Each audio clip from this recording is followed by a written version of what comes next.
یہ وہی خاتون ہے جس نے جائیداد کی خاطر اپنے ہی شوہر کو شوٹروں کے ہاتھوں 3 لاکھ روپے دینے کے بعد گولی مروا دی، لیکن شوہر بچ گیا، وہ زخمی ہو جاتا ہے۔ اور جب وہ تیز رفتار گاڑی لے کر اپنے علاج معالجے کے لیے، اپنی جان بچانے کے لیے ہاسپٹل کی طرف روانہ تھا تو یہ خاتون اسی گاڑی میں موجود تھی، اور اچانک سے اس نے اس گاڑی کا سٹیئرنگ موڑ دیا اور وہ گاڑی جا کر سیدھی درخت کے اندر لگتی ہے اور اس کی موقع پر ہلاکت ہو جاتی ہے۔ پولیس نے اس واقعے کو ایکسیڈنٹ کا رنگ دے کر کلوز کر دیا، جبکہ اس بندے کی ایک تیسری بیوی بھی تھی اور اس نے سوچا کہ جائیداد کا آدھا حصہ تو وہ لے جائے گی۔ اس نے پھر اس کے اوپر فائرنگ کروائی اور اس فائرنگ کے بعد یہ خاتون پہلے قتل کے اندر بھی پکڑی جاتی ہے۔ واقعہ کہاں کا ہے، تمام تر تفصیلات جو ہے وہ آج کے اس ویلاگ کے اندر آپ لوگوں کے سامنے رکھنے جا رہے ہیں۔ السلام علیکم ناظرین، آپ دیکھ رہے ہیں میرا ڈیجیٹل چینل، میں ہوں آپ کا میزبان عمر علی۔ ایک خاتون جس نے اپنے ہی سر کے تاج کو بے رحم طریقے سے مار دیا صرف جائیداد کی خاطر۔ اس بندے نے دوسری شادی کی پہلی بیوی کے مر جانے کے بعد، لیکن اسے یہ نہیں پتا تھا کہ یہ خاتون جو ہے یہ اس کی محافظ نہیں ہے، بلکہ اس کی جائیداد کی، اس کے پیسے کی دشمن بن کر اسے مارنا چاہتی ہے۔ ہوتا کچھ یوں ہے کہ پہلی بیوی نے جائیداد کی خاطر شوہر کو مروا دیا، سوتن کو راستے سے ہٹانے کے لیے جب اس کے اوپر فائرنگ کروائی تو یہ پکڑی جاتی ہے۔ یہ واقعہ میاں چنو کے اندر پیش آتا ہے۔ عمر مقصود نامی شخص ہے جس کی پہلی بیوی وفات پا جاتی ہے، تو اس کے بعد یہ ایک صوبیہ نامی لڑکی کے ساتھ دوسری شادی کرتا ہے۔ دوسری شادی کے بعد جب اس نے تیسری شادی کا سوچا، تیسری شادی بھی اس کی ہو جاتی ہے۔ اب اس کی 2 بیویاں ہیں، یعنی کہ پہلی بیوی وفات پا گئی، دوسری جو ہے وہ صوبیہ، تیسری اس کی بیوی جو ہے وہ عظمہ ہے۔ صوبیہ جو تھی یہ جائیداد کی لالچی تھی، اس کے ذہن میں لالچ تھا اور وہ اس کی ساری جائیداد کو ہڑپ کرنا چاہتی تھی۔ اس نے فیکٹری میں کام کرنے والے 2 شوٹر جن کو ہائر کیا، ایک کا نام مانی ہے اور دوسرے کا نام عمر بتایا جا رہا ہے۔ اب 3 لاکھ روپے دیے اور 3 لاکھ روپے دے کر اسے کہا کہ میرے شوہر پر حملہ کر کے اسے مار دے۔ شوٹر چونکہ تجربہ کار نہیں تھے، ان کا نشانہ جو ہے وہ مس ہو جاتا ہے، جس سے عمر صرف زخمی ہوتا ہے۔ وہ اپنی گاڑی چلا کر ہاسپٹل کی طرف جا رہا تھا اور فرنٹ سیٹ پر بیٹھی اس کی بیوی صوبیہ جو گاڑی کے سٹیئرنگ کو موڑ دیتی ہے اور گاڑی جا کر درخت سے ٹکراتی ہے، جس سے عمر موقع پر جاں بحق ہو جاتا ہے۔ پولیس نے واقعے کو ایکسیڈنٹ سمجھ کر کلوز کر دیا کی لالچ ابھی بھی وہی تھی، اور عمر کی تیسری بیوی عظمہ بھی جائیداد کی اتنی ہی وارث تھی جتنی صوبیہ تھی۔ پھر صوبیہ کو عظمہ نے راستے سے ہٹانے کے لیے پلان بنایا اور پھر انہیں شوٹروں کی خدمات حاصل کرتی ہے، اور مگر اس دفعہ قدرت کو کچھ اور ہی منظور تھا۔ مانی اور عامر کے حملے سے عظمہ کی ٹانگ میں گولی لگتی ہے اور وہ شدید زخمی ہو جاتی ہے۔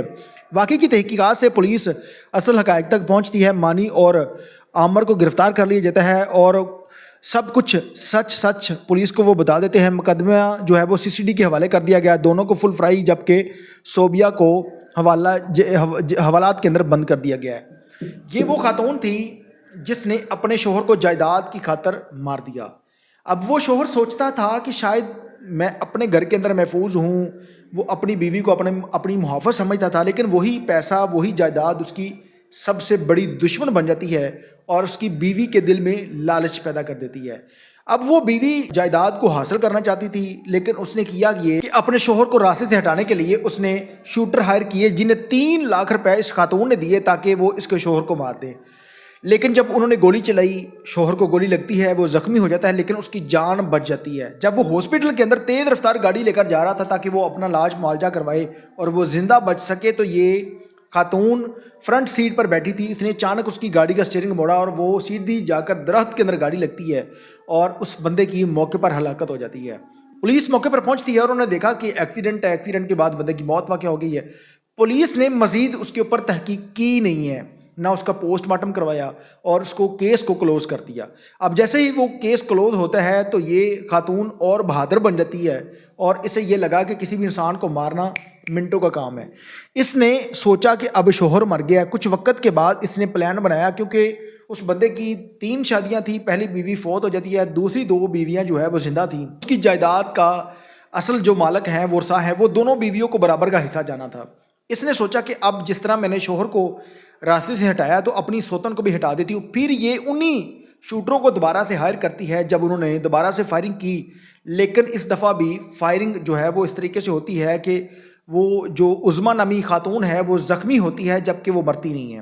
جب پولیس اس کا موقف لیتی ہے، ہاسپٹل اس کو لے کے جایا جاتا ہے، تو پولیس نے اس پر تحقیقات کی کہ اس خاتون کو فائرنگ کر کے کس نے زخمی کیا ہے۔ جب پولیس نے وہاں پر لگے CCTV کیمرہ جات کو چیک کیا تو یہ دونوں لڑکے پکڑے جاتے ہیں، اور دوران تفتیش انہوں نے بتایا کہ ہم نے اس کی سوتن یعنی کہ اس کی جو پہلی بیوی تھی عمر کی صوبیہ، اس کے کہنے پر اس کے شوہر کو بھی مارا تھا اور اس خاتون کو بھی مارا ہے، جس پر وہ پچھلا کیس بھی اوپن ہو جاتا ہے۔